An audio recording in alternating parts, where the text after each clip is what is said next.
నాగార్జునకు heroine గా పలు చిత్రాల్లో నటించిన టాబు ఇప్పుడు విక్రమ్ కే కుమార్ దర్శకత్వంలో రూపొందుతున్న అఖిల్ సెకండ్ మూవీలో నటిస్తోంది.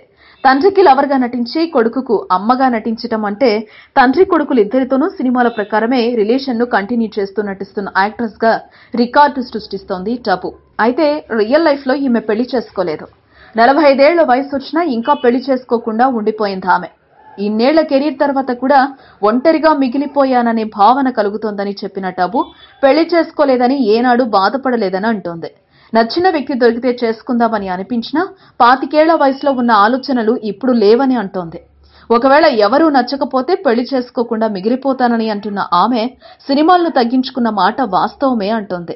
గతంలో మాదిరిగా ఇప్పుడు గ్లామర్ పాత్రలు చేయలేం కదా అన్న ఈ సీనియర్ బ్యూటీ తన కెరీర్ ఇంతగా కొనసాగటానికి కో స్టార్స్ తనకు ఆఫర్స్ ఇచ్చిన వాళ్లే కారణమని, అంతా తన ప్రతిభే అని తాను చెప్పనని అంటోంది. తనకెక్కువగా పేరు తెచ్చిపెట్టిన సినిమాలు దక్షిణాదివే అంటున్న టాబు తనపై అమ్మ ప్రభావం ఎక్కువగా ఉంటుందని తెలిపింది. అఖిల్ కి అమ్మగా నటిస్తున్న ఆ సినిమా గురించి డీటెయిల్స్ చెప్పబోనని తేల్చేసింది. స్టోరీ రోల్ నచ్చితే చిన్న పాత్ర అయినా ఎలాంటి రోల్ అయినా చేస్తానని తెలిపింది టాబు. సౌత్ లో ఓ స్టార్ తో తనకు రిలేషన్ అంటగట్టడంపై మాత్రం చాలా ఎక్కువ బాధపడేదట టాబు. ఈ వీడియోపై మీ విలువైన కామెంట్స్ ని మాతో షేర్ చేసుకోండి. అండ్ ఇంకో విషయం, సబ్స్క్రైబ్ చేయడం మర్చిపోకండి.